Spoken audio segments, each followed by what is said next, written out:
I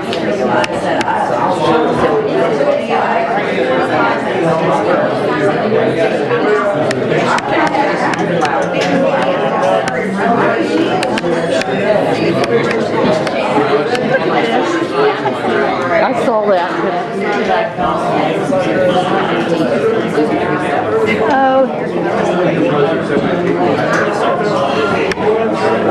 I don't know why they didn't have this up at the courthouse. Unless maybe it has something to do with the Well, that's why they should have had it up at the courthouse. To order. We will have everybody please stand. We'll have a moment of silence, and immediately after that we'll have to pledge to the flag. Thank you.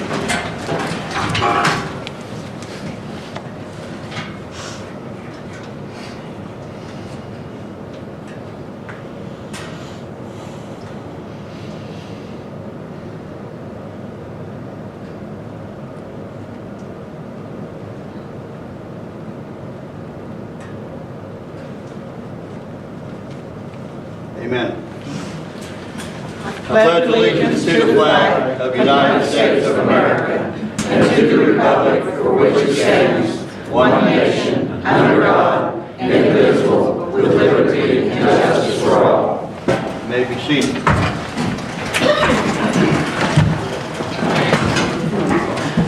Okay, now you got a picture of that?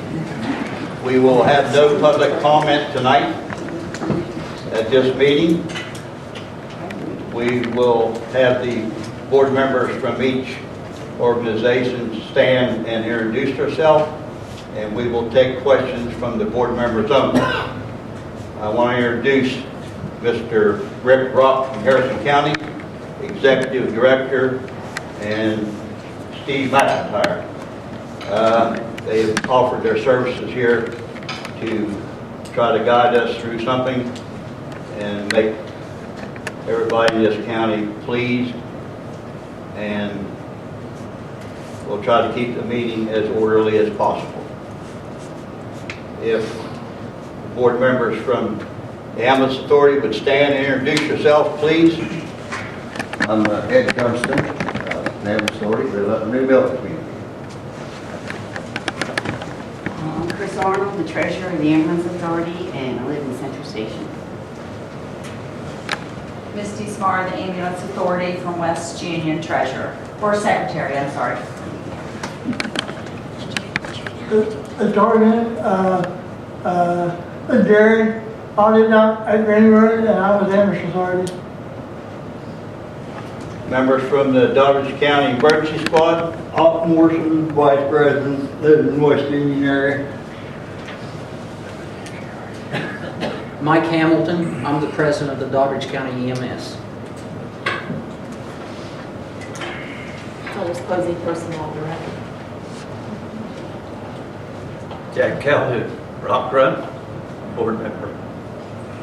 Mary Jane Schaefer, Big Flint, employee representative. Robert Moore, Fire Rescue Representative. Paul Gillespie, Secretary Treasurer. I'm David Callan, board member. Richard McMillan, chairman of the board. Thank you, ladies and gentlemen. I'll now turn it over to Mr. Robinson. What we called this meeting for tonight is to look forward. There have been problems in the past, we must acknowledge that. However, we are looking to combine the two, and the purpose of this meeting is for Mr. Rock to explain his ideas and concepts. Then the boards of the two organizations will then go back and they'll have time to think about it, a short time, and then we would ask that they decide if this sounds like a feasible concept to them, and then if both boards agree, then we will start the process. But first, we must discuss what we anticipate. So with that being said, turn it over to Mr. Rick Rock. Thank you, Mr. Robinson. My name is Rick Rock. I'm with Harris County EMS, and this is Steve McIntyre, as I said, with the Assistant Chief Paramedic. We've been doing this for a long time, and why I'm here and why I offer my services is a little bit familiar with some of the history here, but not intimately. I have people, we work very closely with both organizations, Harris County EMS, provide mutual aid to both. And you got two good services, and I guess the key is we had looked from our perspective before. I mean, there's a limited number of calls down here, obviously, and it's tough to make it happen. It's a tough business. I mean, really, it's probably one of the most important critical issues that the county commission is responsible for, because it affects basically everybody in your county. So when Mr. Robinson reached out to me and said, could you maybe offer some guidance, and I'm happy. And I'll tell you why. I had an uncle that just passed away recently who lived over the hill here. He was very vocal at times, I think, about his opinions on it. My grandmother, my great mother, actually had her picture hangs on the wall down here at the Doddridge County Senior Citizen Center. Her name was Mrs. Maxwell. She's my great grandmother, and Millard Maxwell. They lived out on Route 18 and moved to West Union. So I have some, close personal time. My cousin actually has a pharmacy down here, so Doddridge County means something to me, and I want to help. We think, basically we were discussing, Steve made a good point, a house divided will fall, and basically with the amount of services that you do have, you have two good examples of ways you could go. One, the ambulance authority, the new one that came along. I mean, it's on the government side, and in this business, 80% of your cost is personnel and whatnot, and that's when you've got a great service there.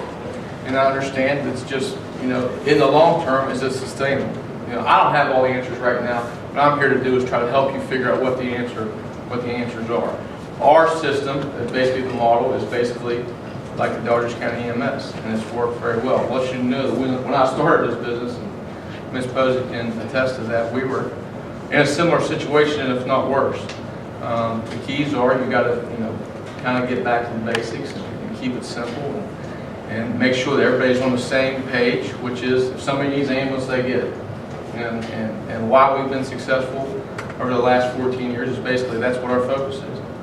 And we were able to come in and I'm a CPA, my business, I'm more the business end. Steve is probably one of the best clinicians you'll ever find. And we made a good team. Our focus was on supporting our community. And obviously with all you guys, you're all from here locally. And that's what your goal is. And I'm helping. And they say that you're not going to come in here and try to do all the work. But they say if you could give someone a fish and feed them for a day, you could teach them to fish and feed them for a lifetime. And I'm here just to give you what information that I have, being around for a while, and try to help you maneuver through some of these decisions that you have to make. And we come up with the best service that you can for the best price. We all want to provide the best service at the least possible cost to the taxpayer. I mean, if you can do that, and to do that, I mean, there's some things you have to consider, and whether you want to do that. You got to see what's acceptable to you as a community. You want to be, you guys got to be able to hold everybody accountable for the service they provide. You're looking for clinical excellence. You're looking for, something that could be sustained in the long term. So, just to start out, that's basically a little introduction. I'm happy to answer any questions that you have. And we'll kind of maneuver some of your questions, your concerns, or whatever. And we'll try to make a good decision.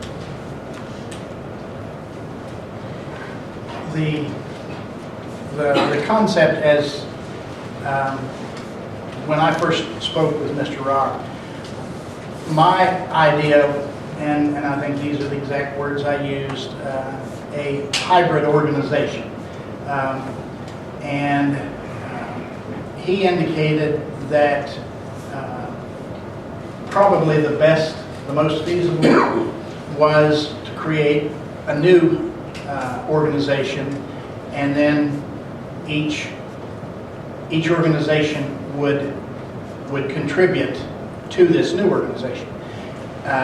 And if I'm not mistaken, you indicated that since the county cannot donate any assets, we could lease them for a minimum amount to this new organization. Is that Well, I would think that would be possible. I mean, you know, whatever the organization ends up being, if it's the hybrid, if it's the EMS, if it's even the ambulance authority, however that, come together, basically combine efforts, what I'm thinking is bringing your, the two boards together, who all should have the same goals, I assume. Your goals are all unique, and, they're the same goal. And because basically you have, I think I talked to Mr. Flynn, and they're doing somewhere around 100 EMS calls a month, and you guys are doing more transports and whatnot. And what we do is, and from what I understand, you guys are somewhere supporting it, somewhere around whatever the number is, 750,000. If you can, when we started, our county gave us about $80,000, and right now to this day we get 300,000 or 400,000. And our total, and we're able to, now we have 16 ambulances and a lot of things, we're able to utilize that for the capital infrastructure of our organization, the ambulances that we have. But your most important thing you can have, obviously, is the board leadership. That's very important. Your clinical clinicians who are going to come in and basically are their boots on the ground, providing a great service for you, and your ambulances. The buildings are all nice and fine, but we operated out of a building that state road leases for for 100 years, and that was, we're very close, and those things are necessary. They're nice, they're neat, but it's those three things. You got to have that proper leadership. You got to have the people that want to do it. You got to have your ambulances. There's so many different changes that are coming up with new DEA requirements and whatnot for dispensing of drugs. There's so many things that you're really going to have to put a lot of focus into. But now if we can just get back, a strong structure, build a foundation, kind of keep it simple, and get everybody on the same page and move it forward. If you have your, you have, I don't know, again, I like, once I get into it more and see what all the assets that you do have. But you have ambulances, you have people. You just need to get those efforts together where you can kind of supplement, I would think, your operations now, and maybe be able to reduce that to an acceptable level. What that acceptable level is will help determine what kind of service that you can provide. Because there's always, in any kind of business, there's a cost benefit relationship. And we want the best possible service you can with what we can afford. So I think to answer your question, yes, that's possible to the county, because the whole goal is to have that equipment available for when somebody is in an emergency situation. And when we talked, you indicated that in most successful emergency ambulance services, you had to supplement with transports. There's so many different models. There's one, the in-house model, basically what you have with the ambulance authority, where you're providing all those services in-house. A lot of times, it's not acceptable to, people don't want them to do transports and whatnot of that, because you see you're competing against private business, or you're there to, they're taxpayer subsidized. You want to be there in case of an emergency situation. And we had the opportunity to kind of offer both. And so, to try to provide that service at least possible cost of taxpayer, we had to supplement that by doing transports. And really, this business is all about volume. It really is. The more that you do, because I don't know what the payer mix is down here at this time, but we know we're in a rural community. We know we have a long way to get to the hospital. We did transports. 911 is that's our priority. But to figure out how to do, our county commission, our levy when we started was not enough, and it was, we have Anmore, we had Salem, we had Harrison County, we had Bridgeport. And at the time we had Clay Eagles. We had 5 to try to divvy up this and try to provide the best service. It's never going to, that's not going to provide to be an excellent service. And if we wanted, we wouldn't have 16 ambulances right now if we just did 911 calls. Because you're going no matter what. We don't care if somebody has the ability to pay for that service or not. We're going.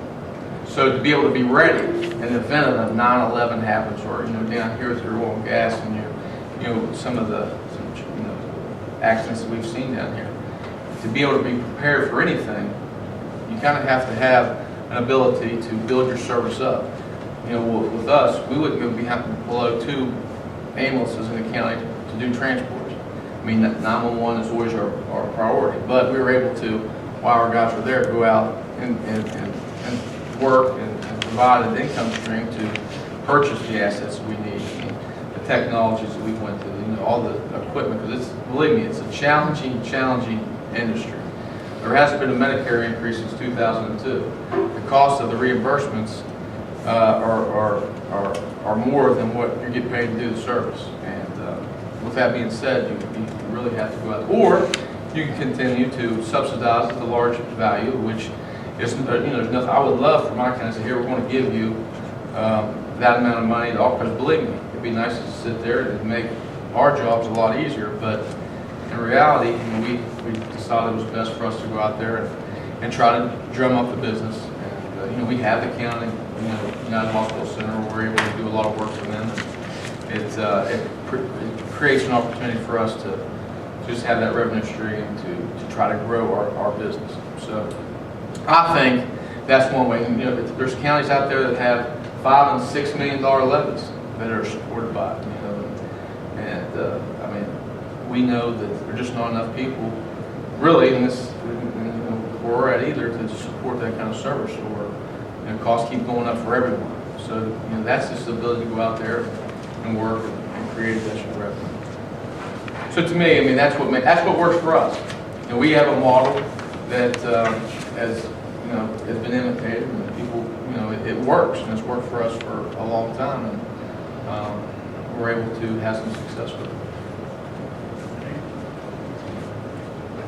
Do any of the board members have any questions for Mr. Rock?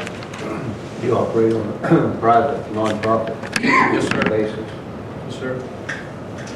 That's how we were established on April 15th, 1966. When we were there before the EMS Act of 1975, that created the ambulance authorities and whatnot. And there's one, a lot of, in all counties, there's a lot of them that have the ambulance authority and still provide transportation services. In all counties, a good example.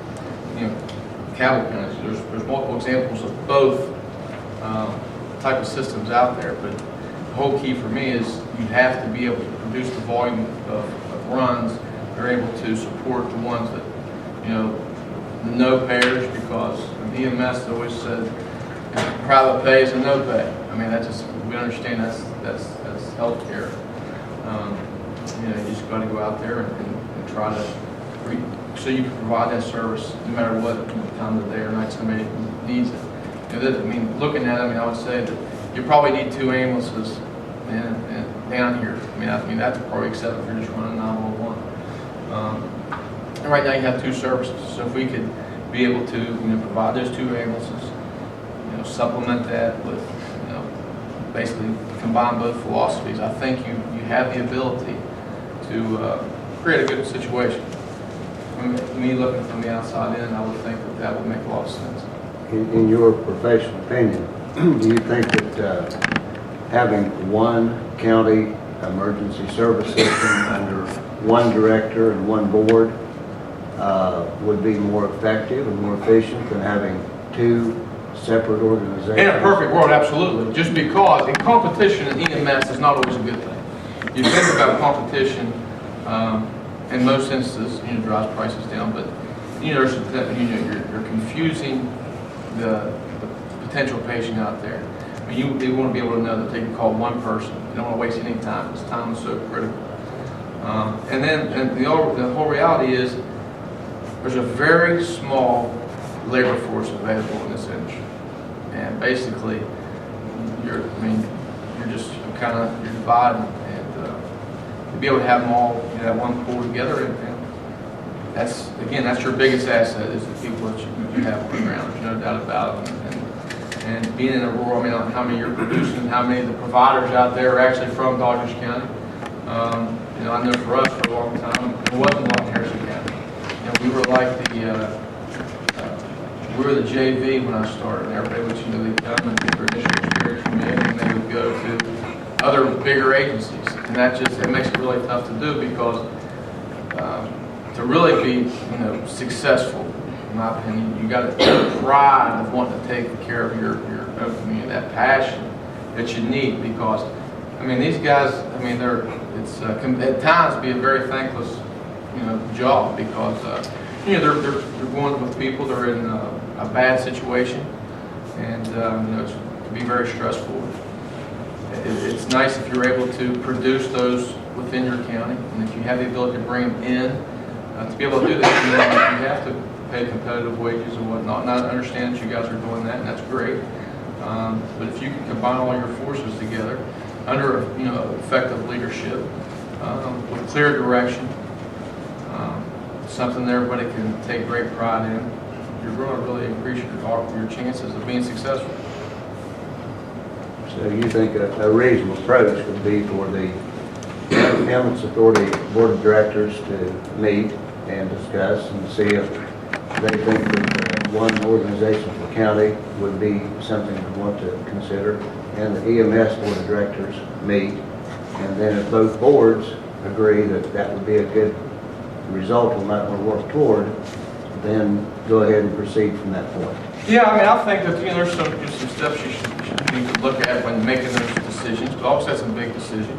We have two, capable organizations who are out there providing service. I'd do a SWOT analysis on each one, look at what are the strengths of each organization, what are the weaknesses of each organization, what are the opportunities of each organization, what are the threats that you both have, and then look at it individually, then put that together and see if that improves your situation. If it does, and it improves the business portion of it, because you're able to decrease the county subsidy so it can sustain in the long term, have more equipment available in the event of a major disaster,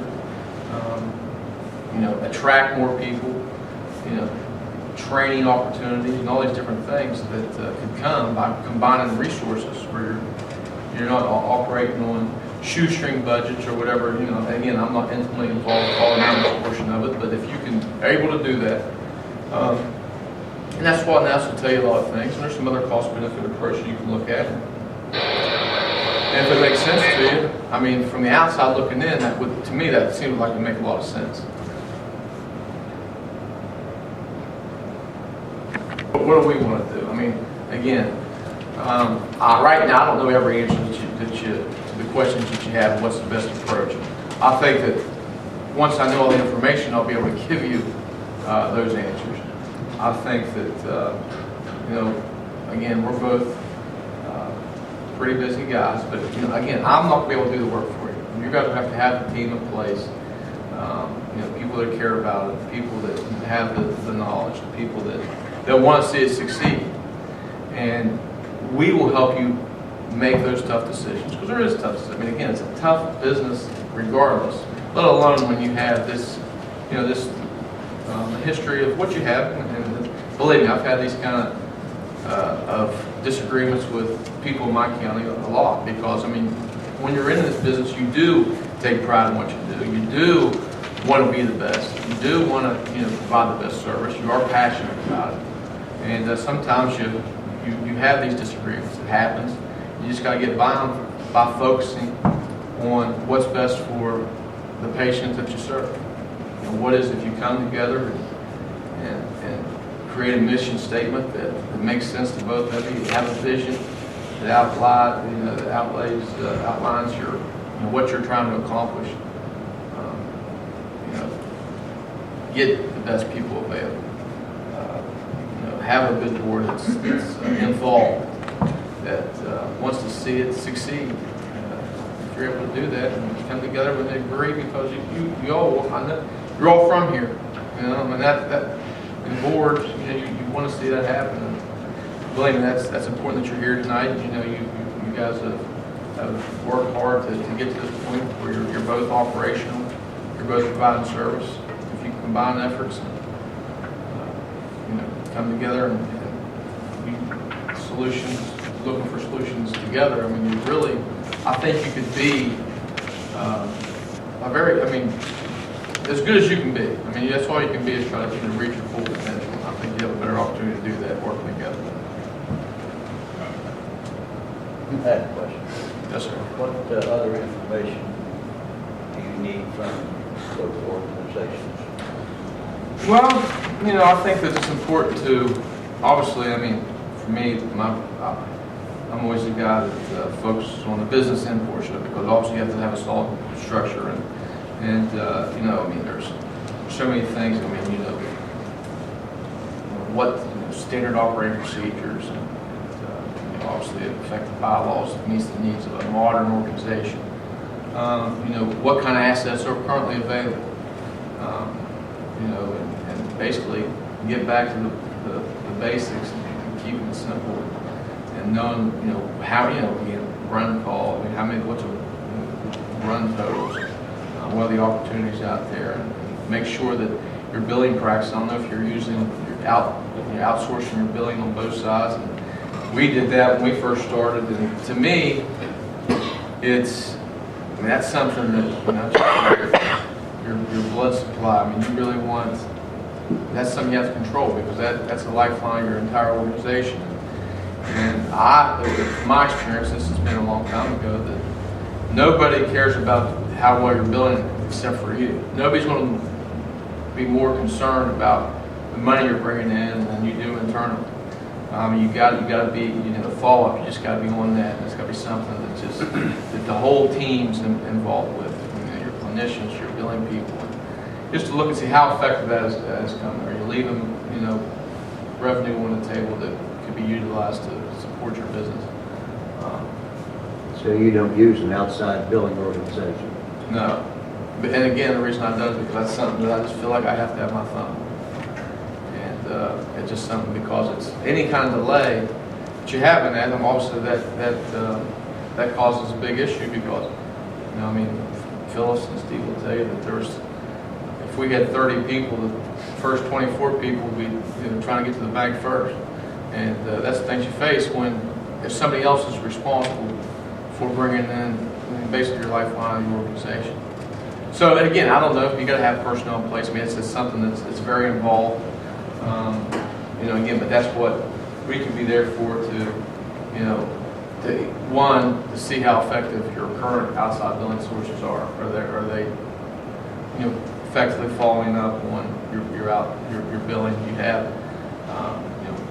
I like to see your financial statements, your balance sheets, your accounting practices. You have an accounting system that's in there that you can feel comfortable that everything's accounted for, and there's systems in place that to make sure you're building solid, strong financial statements to support future growth and maintaining your current status. Mr. Rock, you suggested combining the agencies. Where would they be working from? Under the same building, or? I don't know. I would look at the facilities available and see what makes the most sense. If there's things out there that, if you could have, Dougherty County, I know it's a big geographical county, and just to see what makes the most sense. But obviously, I try to. When I started, we had one station, and we currently have 4. So eventually, if you're able to expand out, it does help. But you want to be able to the best facilities possible, because a lot of times, these guys, ladies are, they're more at the station than they are at home. So we try to make it as comfortable as possible. We want it to make it feel, because they don't have to be away from their family holidays. It's just one of that industry, an industry that we have chosen. But it does, any comforts of home that you provide and make it comfortable. That's definitely a benefit, and helps employee morale, and makes it a little bit more bearable to be away from home providing that service. So, I would look at, obviously you want to have a station where it's the highest volume of calls if you can. If that's, you don't have enough resources, and nobody has enough resources to be within, to be where everybody is at. You just got to play the percentages, and you kind of look and you do some statistical analysis of where's the highest volume of calls, and these guys provide that. So I'm sure they know that, but just try to be where the people are. Basically that's all you can do with limited amount of resources. Well, one of my thoughts is if we can reduce the amount of money that the county subsidizes, and let's just pull a number out of the air, $200,000 or $300,000, and we don't, nobody knows at this point in time whether that's possible or not. But if we could, we know that there's lots of areas in the county that it takes a considerable time to get to. If you have the available monies, if you can save the monies, you can start thinking about substations. Yes, that adds cost, but it becomes a workable solution or a possibility rather than just a desire. And if we could get to the point where we could be any place in the county in 15 minutes, 10 minutes, whatever. If we can reduce that time, then it's going to provide better service. It's going to make what we're looking for here, the patient care, it's going to make that better. What is it they call it, the golden hour or something like that? You probably can't pick someone up and be to the hospital there's a lot of places in Doddridge County that you cannot be to the hospital in an hour. It would be nice if we could get it down to that, to where it's possible. And if we can afford to do that without taking away from other areas of our tax dollars, our budgets, it sounds to me like a no-brainer.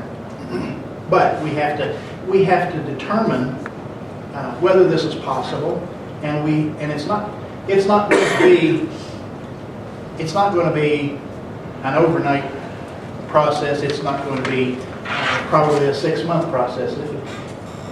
I would think that it would take at least a year, because if you apply for a nonprofit status, that may take 6 months to a year. Yeah, all those things to consider, and those are things all should be considered when you determine if you go to a new organization, if you stay with one of your current ones. However it is, the main thing for me is combine the efforts and get everybody working together. I think once you do an honest assessment, and you do that SWOT analysis, you determine, and then you can start setting short-term goals. This is where we want to be in, 30 days. This is where we want to be in 6 months. This is where we want to be in a year. And here's our long-term goals. And you just start building towards that. It takes a lot of strategic planning.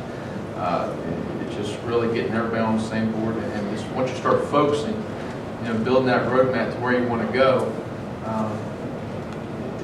it is one thing. We're still we're constantly trying to improve our service. It's something that when you quit trying to do that, you might as well just get out of business. Because it is a lot of times a matter of life and death. And so you just need to be as prepared as you can be. And you will be what you just do some of these things, and just have distractions. Some of the stuff I understand can be distractions. Just once you all get focused on one common goal, you can start really doing that planning and have your strengths, which you're happy with, and try to see how you can improve on your weaknesses, and how the best, what's your best use of your limited amount of resources. The biggest thing with these guys, cost of readiness. You guys might sit there, and a lot of times they can sit here for days on end and may not do a call. But guess what? We have to be prepared to do it, and that's a large expense. So it is there's a lot of challenges in the business, and I think that being in a rural community, it just increases those. But once you start, working together, I think that you'll have some good solutions available to you that it can happen really quickly, or it might take a while. But as long as there's always, you got, also the day-to-day stuff is important because, I mean, there could be a call going on out there here in 5 minutes that these guys all gotta run out of the room and go, try to handle, but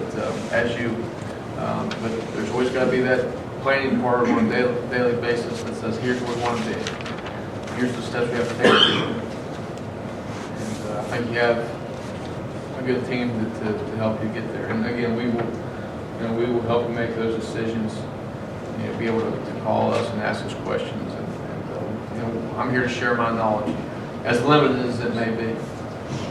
But what is the government gonna do in this state? Do you have any idea how deep are they gonna go? It looks like the government is affecting everybody. Yeah, well, it's a big concern. Certainly, you lose sleep over it. I mean, when you're providing, you don't know when you provide a benefit, health insurance, these things to your employees. I mean, it's scary to know where those costs are going. You hear different things, 20 to 30% increases. You wonder, they're constantly. It's not whether you get paid the money the first, it's whether or not you get to keep it when they do it. I mean, believe me, they don't want to pay you any money. I mean, they want you to provide the service. No. And and so those are the challenges. That's what makes it so hard, because you do have to worry about. There's so many factors that are outside of your individual control right here that you wonder. But the best you can do is we just try to build up a rainy day fund. We try to have the best equipment you can get, and keep your good people. I mean, they're important. And then the things you control, and what you can't, you just say your prayers and hope for the best sometimes. But believe me, that is a concern. I mean, there's no question. And at no cost. I mean, your costs are constantly increasing, and I would say that 60% or more of your payer mix is Medicare and Medicaid. And when that's the case, then you're really concerned about what the government says. That's definitely a good question. I wish I had a better answer. We have this dynamite lady who comes in and helps us look at our billing. It's never a bad idea to have somebody from a fresh perspective come in and look at what you're doing and making sure that where can you improve? Because believe me, one thing I can tell you that's constant in our what we do is change, and we're always trying to say, how can we do more with less? Because that's what we're all faced with.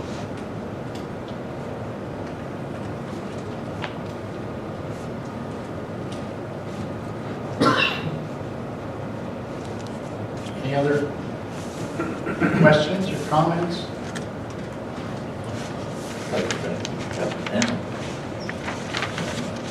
We appreciate that. Is there something to think about and talk about? I'm glad to be here, and I'm glad to see that, the biggest thing with me, I thought, as long as everybody's heart's in the right place and we're trying to improve and focus on the patient, we're happy to help. We're happy to help.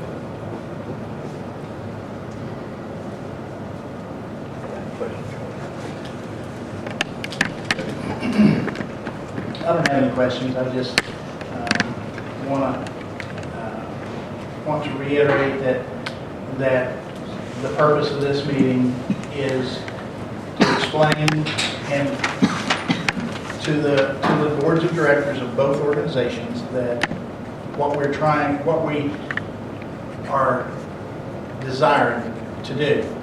And it's going to be, well, let me back up just a moment. When Mr. Rock indicated that a third organization, that immediately appealed to me because of the dissension in the past. And I don't want to dwell on that because that's what I said we weren't wanting to do. But as he indicated, if we're working together, we can accomplish a whole lot more than two organizations working. And I I don't know that there's competition between the two, but there's always that possibility, and you know, we don't need that in this county. We're a small county. We need to conserve our dollars, and we need to pool our resources, and that is going to provide the best that we can. And that's what I want to see happen. It's going to require, it's my understanding that if we were to take the approach of a third organization, that each organization would have to contribute its assets, or in the case of the county, since we can't contribute, I don't think, to lease the assets to this new organization. But it's going to take that, and it's not, my thought is there will not be now 3 organizations in the county, that after this is accomplished, there will be 1 organization in the county. And if we're all working for the same purpose, we can accomplish this. I've said from the very beginning, we have enough smart people here in Doddridge County that we can come up with a workable solution. We just have to stop competing against each other. And whatever methods you want to describe the competition. But you can, like he said, a house divided will fall. So we don't want this. We don't want anything to fail. We want to see this grow, and we want to see this accomplished. And both organizations are going to have to make that decision about whether they want to proceed. And then once we hear if both organizations signify that they are in favor of this, then we can proceed with the nuts and bolts. And there's going to be many, many obstacles, and there's going to be many times that we probably will say, wow, what are we doing here? But once again, we've got good people here. We can accomplish this. Ricky, do you have any idea what the cost of starting a new organization before, like licensures and all that stuff? What did she just say? Just ask what the cost of combining those two. No, I would not have. I mean, you just depend. I mean, obviously, I think it's you know, you want to have a good accountant and a good attorney to help you maneuver these things. But you know, I would think that it should be able to be accomplished for 10,000 or less. I mean, that's just ballpark. But I would just imagine that would be, you know, to get someone to do that, because there's a lot of again, the biggest thing is, you know, drafting, you know, bylaws. And, I mean, there certainly would be a cost, and what that would be. That's just a guess. Do you know what it would do to any,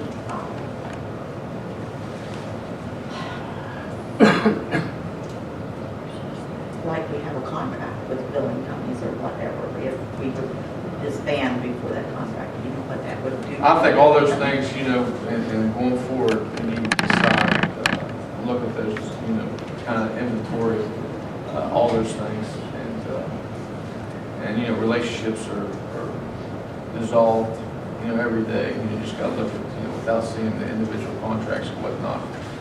Those are things you just have to maneuver, and that, you know, might, you know, consider all those things and make a decision on which entity or what type of entity you want to end up operating.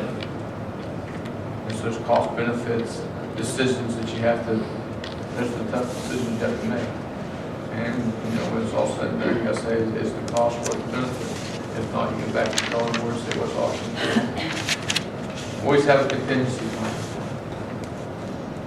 Phyllis, part of your question that you're also going to come into here shortly. This DEA thing, Ricky brought up a little bit ago. I'll touch base just briefly on it. Each organization is going to have their own federal license. That federal license is expensive and it goes per station. If you're under one organization and one station, you don't get paid for one license. If it takes you 6 months to come together to figure out if you're going to have 1, 2, how many ever that you're going to be dealing with, that means that's an additional license that you're going to have to do. The other one's going to forfeit. So you're going to have more costs that are going to, the longer that this draws out, the more cost is going to come out of this. There are a lot of good things, and Ricky does have a huge amount of good ideas that are coming out of this. And Rick talks about the business side of things. I look a lot about the operations side of things here. I honestly believe that one organization, I just mapped out a quick little thing here for Rick that we can take back with us and start looking once we get your information back in. The longer that this drags out, the more expensive it's going to be, because you're still running 2 organizations forward, and you have those costs continually going on forward until you meld into one and only have one cost that's going through there. You're going to continue to throw money after money after money.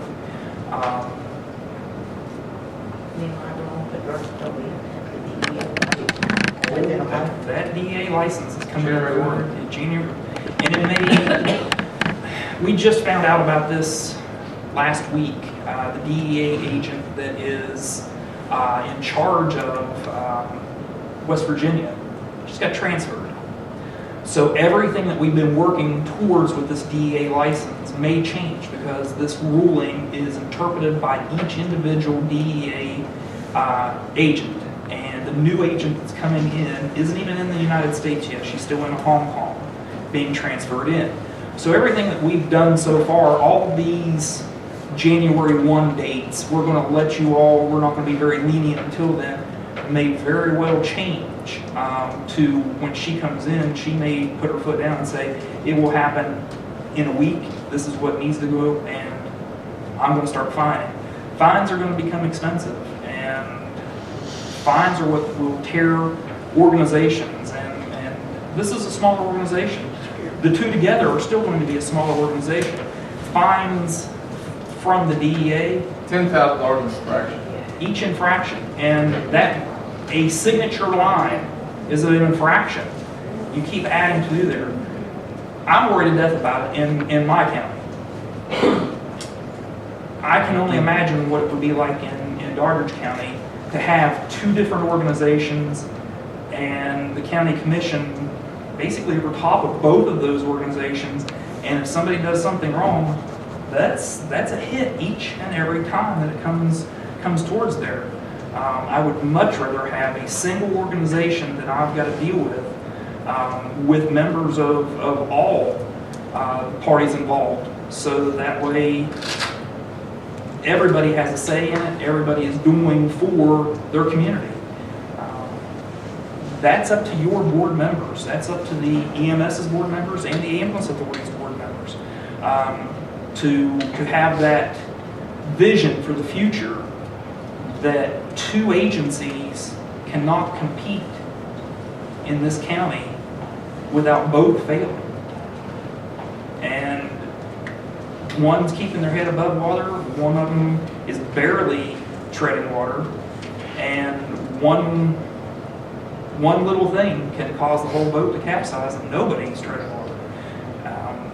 At least combining is going to give the opportunity for it to stabilize, to start making money, to start giving good priority patient care to the citizens of Doddridge County, and to grow the agency into a larger agency, and to provide more and to do exactly what Mr. Robinson was saying there, to grow further in time. But those are baby steps, and those are things that will happen in the future. Right now is the time to come together and to have one organization that is able to sustain itself.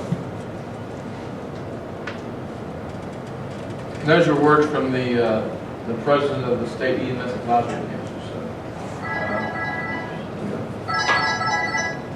I have a question for Mr. Rock. yes, sir. Did you not say earlier that one of these two organizations could take over the county and be the one? I mean, I certainly think that certainly. I mean, I don't see why it couldn't. As long as, unless there's circumstances out there that I'm not aware of. I mean, Well, there's no, either organization could accomplish the same thing. Okay, what I'm saying is, you don't have to create a new organization. No, I don't think you have to. No. It's a matter of somebody agreeing what's going to be done. Yeah, I mean, as long as it's, I mean, if share control, you combine boards, you dissolve one. My first thought, here's what I would, if it was me, how I'd do it, I would have the Daughters County Emergency Squad as your provider. I would have the AMS Authority as your external oversight agency. And basically you'd have that'd be you'd basically have an AMS Authority that communicates basically the conduit to the county commission that says, hey, they set this is the response times we want to have. This is how basically their role is to hold this provider organization accountable. And it comes up through the AMS Authority. The AMS Authority dispenses the fund. The AMS Authority determines what are the results they want to see. Just sets the parameters that they want to wish to withhold, and we will work with them. I mean, that's basically how it's done in our county. AMS Authority in our county does not provide service, but they basically provide oversight to the services that are provided service. That's how it works in Harrison. But are you talking AMS Authority is what we have now, or AMS Authority like you have in Harrison County? Well, I mean, again, I'm not sure exactly how. I mean, it's the AMS Authority currently county department. Either way, as long as it's always a good one of the hallmarks we'd like to see is someone is holding. Because a lot of times what a county will do is they'll put an RFP out. They'll say this is what we're looking for, and people will bid on it. It's their responsibility for the provision of ambulance service in our county. So however they want to sit there to be able to hold the provider service accountable in whatever way, then if it's the ambulance authority, if it's from hiring a county employee to oversee it, there's so many different ways you could do that. But as long as there's a combination of combining of efforts, whatever's the least amount of work, combination, understanding what's coming up in the near future, with all the changes that's coming. And again, because it falls back on these guys, and basically to see how they'd like to see it provided. So, I mean, the AMS Authority can, there's AMS authorities that provide like your guys that can all count, capital. There's many ways to do that. That's one of the things you're going to have to decide on. Thank you, Mr. Rock. Yes, sir. How much is the DEA license that we'd have to get? Because if we were to combine them and it's January 1st, we wouldn't be combined by January 1st, so we'd both have to get DEA licenses. How much are they? It depends upon the structure of the agency. If the agency is paid by county, city, something like that, then the license is only $200 and some odd. If you are a private agency, not-for-profit agency, it's $731, 34, something like that. 731. Well, I can tell you, with all that, all those are just minimal costs compared to what one infraction will be. So the main thing, don't get caught up in what the licenses cost, but what do you have to do to be compliant with the mandate? Because that, believe me, that could put you under, put any EMS service under. in a real hurry. So the biggest thing is making sure that what we're talking about, DA obviously is dispensing of narcotics and the accountability of your narcotics, and obviously in this day and age with everything that goes on around us, I mean that's a great concern and something that you want to work. That's very important, and it's coming up quick. Mr. Welch, you said the AMS authority could be the external advisory. What does that mean?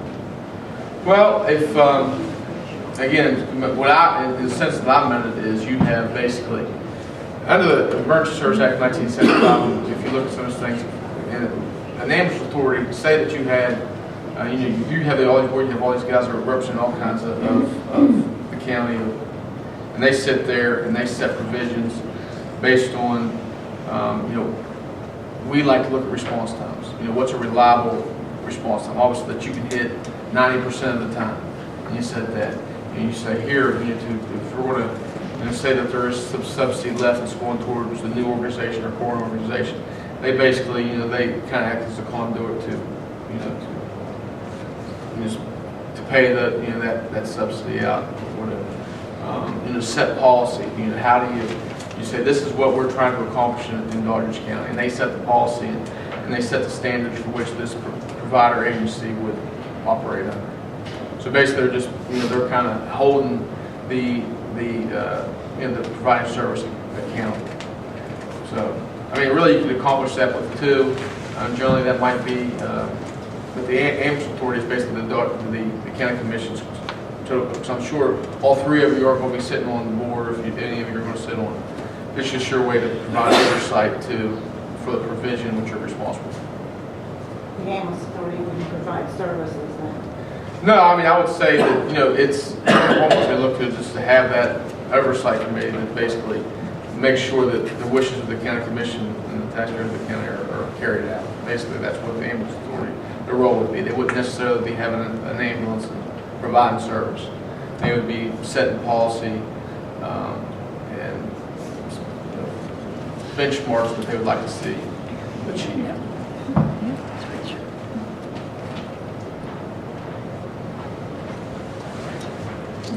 But again, there's so many different models that you can look at, but that is one I think would make a lot of sense. It appears to me that the very next step then is for each organization to meet and get back to the county commission and let them know their wishes about attempting to combine. And then, if those are both positive for both organizations, then those two board of directors could get together and sit down, begin discussing and hashing out some of these ways that it might work. So that, it appears to me, we've probably accomplished all we can. Yeah, I would think that's absolutely right. You want to see determine which ways it makes sense to combine your efforts. At that time, you say, all right, what are the options you can combine? And here they are. And say, once you make the decision that if you do, that it makes sense to combine efforts, and then you get into the details on how it all works.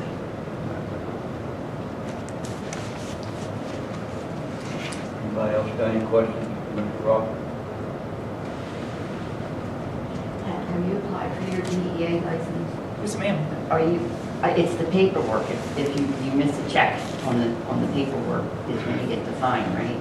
Your fines come when an ambulance agency doesn't comply with the federal laws for the DEA, meaning that you're dispensing a medication without having the proper documentation to show that you gave a patient morphine and that you didn't sufficiently replace it, that you did your monthly check and you're missing 20 milligrams of morphine and you can't prove where it's at. That's where you start having your fines that are coming up. It's checks and balances. We have 3 systems in place to make sure that every drug is accounted for and signed for, and within an hour I can tell you where every single vial of medication is in Harrison County EMS. what ambulance it's specifically on and who was the last person that accessed the safe that drug was in. So that way we can get it down to the very last person who touched something. And that's what some days you want to do, and basically you have the accountability of your drugs. And, basically you want to be able to have a paper trail where they are. You can go to the stream and report on it. And we're looking, to be honest, we're looking to potentially hire a consultant to help us through because, it's, again, when you're talking about 10,000 infractions, it's worth the money. And plus, just you don't want that black eye in your organization. So there's things where what we do is, and that's some of the things is, if you had extra money, we have these things called med vaults, and we have where everything is. If you go in that, it's timed in. We can put those into any of our narcotics anytime, and we invest in a lot of technology. And basically, with you guys, anything that once you have the ability to do so, there's no sense of reinventing the wheel. You can basically follow a lot of things that we've already have done once you have the ability to. How much do you think that costs?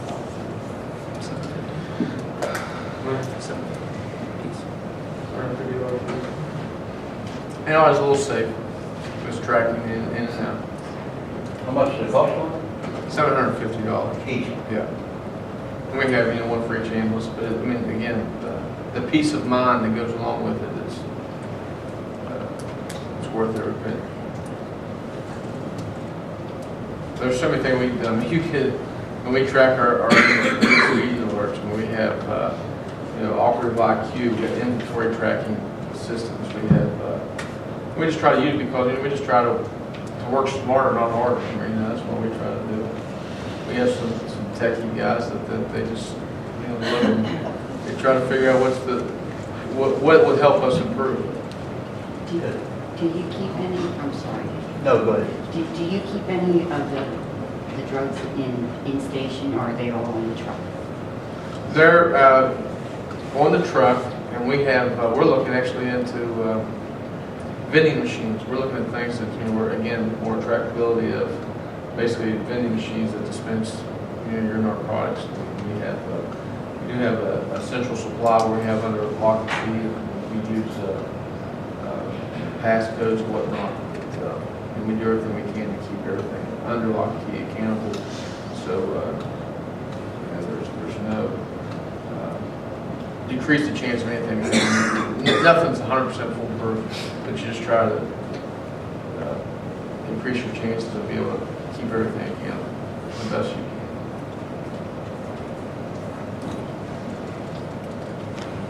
Anybody else got anything?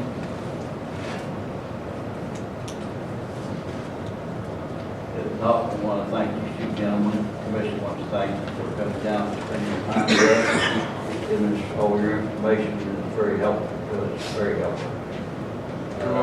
I'm sure that these people have gathered a lot of good information here tonight, and I know they'll go back and discuss things, and I'm sure they'll be coming before the commission before long with some ideas. I appreciate it. Again, we're available if you have any further questions. Appreciate being here. Good luck. Thank you very much. Sir. Thank you. Yes, sir. You're back. Thank you. I'd like to look at the adjournment. He talks very highly of you. That's what he said. Yeah. Now, Uncle Steve would.